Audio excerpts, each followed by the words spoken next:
ended up not knowing the language, he had no place to stay, he had to literally sleep in the streets and survive on salt packets from McDonald's. Salt packets on the sand. Yes, and water. And he picked up Japanese and could speak Japanese fluently when he had to start his job. How did he pick up Japanese? Because he had no choice. He had to rely on people. You can't go up to people speaking English asking for, I'm not suggesting that you go out to China and sleep in the streets, but I am saying that if you expose yourself to the language, you will improve. This is 100%, well, not 100%, there's always some exception, but it is almost 100% guaranteed, that God willing, that you will pick up the language. It's exposure. It's nothing really fascinating. In class, what I do is break bad habits.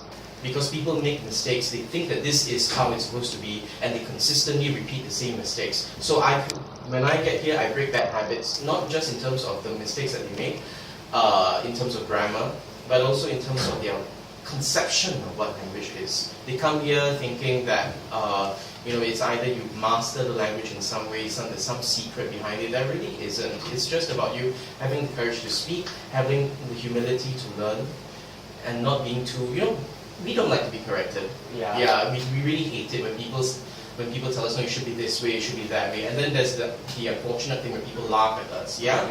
And that's very, very, it really gets on some people's nerves. In fact, everyone's nerves, but to varying degrees. But you've got to understand that, at the end of the day, the one who benefits is kind of you. If you're not afraid, because if you get afraid, feel afraid, then you start telling yourself, no, I just fine, I just won't speak it anymore. If you're going to laugh at me, that's the thanks I'm going to get for trying to speak a language that I think that you would prefer, then I'm just not going to speak it. So when that happens, it gets a lot of anger. When you feel the anger doesn't go away. That anger develops into a sort of fear and frustration. Actually, it's fear first and then anger. And you never want to approach the language again. And that was what happened to me when I was in primary school, because I had this teacher in P4. He really, really, really tortured me, simply because he was very famous in the school. And my grades were pulling his performance down. It was, so he really hated me. So I never forgot that. I think there's a teacher in my school who's almost the same as you, except she's female and she watches let's just say a sloth in our classroom. He really doesn't like to do any work. Yeah, that should not be.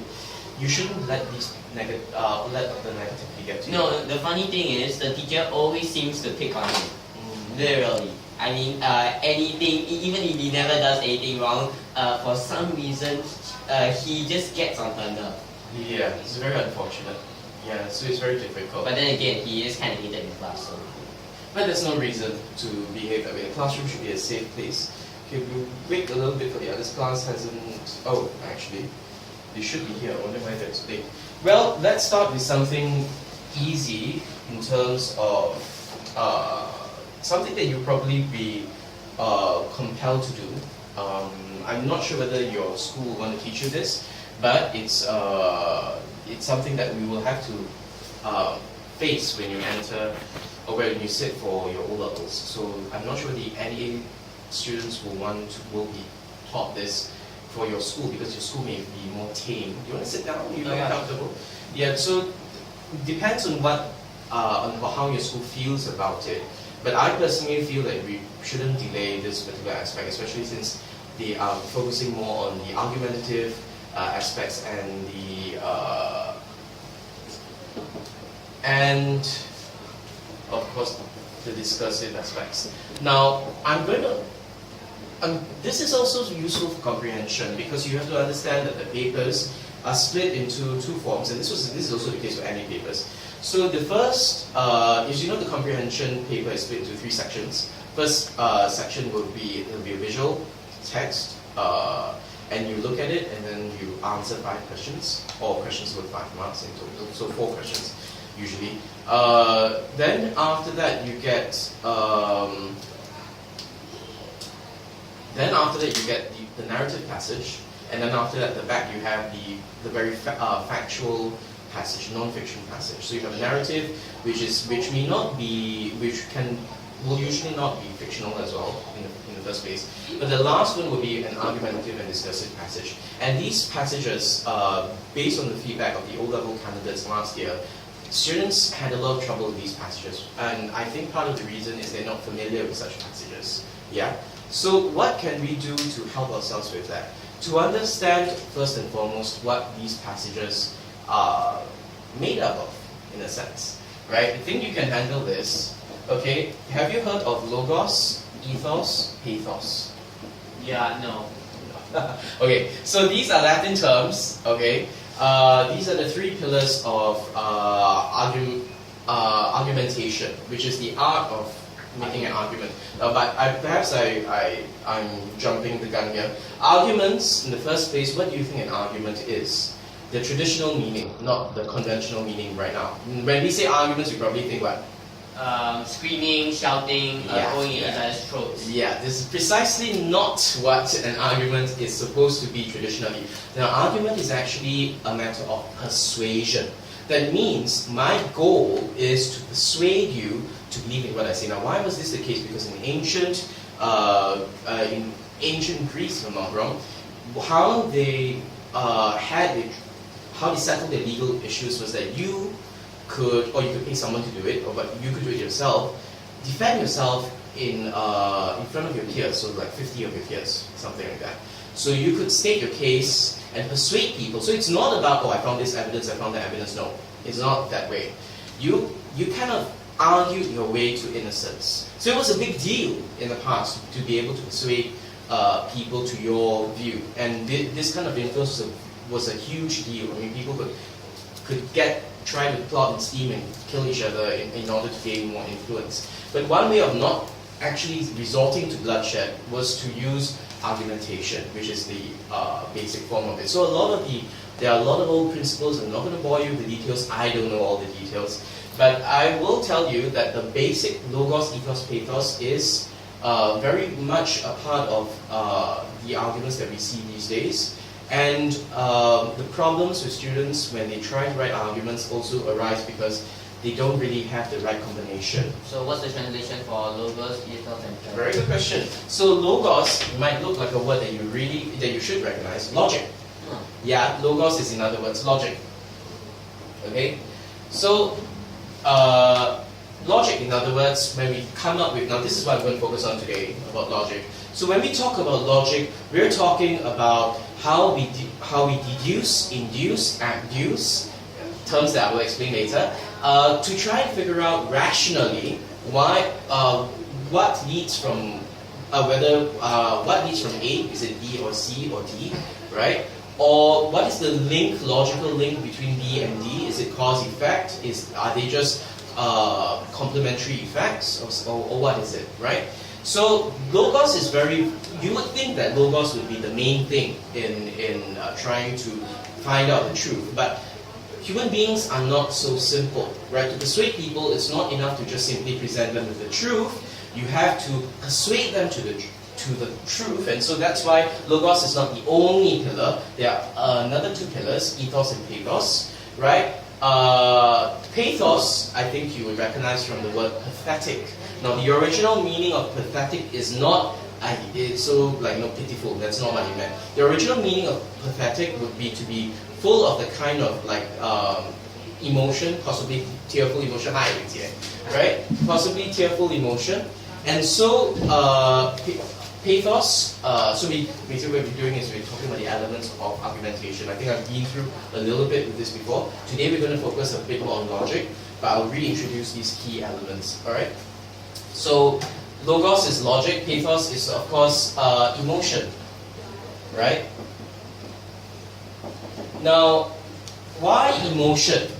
Because human beings, when they are persuaded to do something, primarily it would not be, I would say that it's not really just logic alone, right? We would have emotions, like for example, when you want to buy something, do you buy something simply because I tell you, okay, this thing helps you to be fairer, and that's it? Is that your advertisement? It's just that this thing makes you 20% fairer in 5 weeks, finish. That's it, black screen the information. No, right? No one's going to do that. What do they have? They have these beautiful, glowing actresses or models with their applying with animation, computer animation of them becoming fairer after the application of that thing. What are they using? They're using pathos, right? What is the expression of the lady when she's applying the makeup? Is it sad? Is it stressed? No. She has the kind of, oh, I'm so, this is so heavenly, oh, I'm really enjoying this experience. That kind of expression. Why? Because she may not be feeling it, but she wants, or rather the advertisers want to convey the message that this is something that is enjoyable, pleasant, this is something that you want to have. You want it for yourself. So that message conveyed together with scientists, lab, proven in the lab and whatever, those results. So go out, go look at the labels, just browse the supermarkets. You can just look at the face whiteners, or skin whiteners, or the shampoos and whatever. You'll notice that there will be some technical information. They'll say, proven to do this, proven to do that, tested in these labs, blah blah blah. But there will also be elements that you think are not relevant. For instance, you might see water, being like water droplets across it to have that refreshing feel, right? Or you would find things like a sword in part of the logo, or people playing happily. What has that got to do with anything, right? Why show that? It's got nothing to do with face whitening or soap or whatever, or shampoo. But they put it there because they want to evoke a certain kind of emotion, right? So logic and emotion often work together in order to achieve these aims. So think about that. This is of course very relevant in what section of your paper? In the in the picture text, right? The visual text in front, right? When you do that, it's just, to you it may be like 4 to 5 questions, and you think, what's the big deal? But it is a big deal because 5 marks is enough to change a grade. Yeah. So don't lose marks in terms of these if you pay attention to these factors. Ethos now, this is the thing that students have the least of. Okay, ethos is actually your reputation. Now, as students, of course, you don't really have much of a reputation. Remember, the people who are marking your papers are people who have been through more than you, are more educated than you, and they probably can argue better than you do. So it's very difficult to have reputation in that sense, in the traditional sense of you convincing your audience. So often you see in products they have, this lab, Swiss labs or whatever lab, right? The scientists or the famous Colgate or commercials where you always have someone who looks like a dentist recommending that you get this. By the way, someone whose father is a dentist told the kid and told the rest of it was my friend. She was recommending. Yeah, so that these people are not really dentists. They're just dressing up as dentists. But the point is that the image of a dentist saying all that gives it a sort of reputation, right? Oh, really? This I'm not convinced. So when an actor endorses a particular slimming agency or a particular product, why do they have the models there? It gives it a certain reputation, all right? So that these aspects to it. Now, as I said, how does this apply to you? You guys don't have much of a reputation, but what you can do is stand out from the rest. Yeah? So you can be better than the other scripts. Than the other students. In a sense, it's a competitive world out there, sad to say.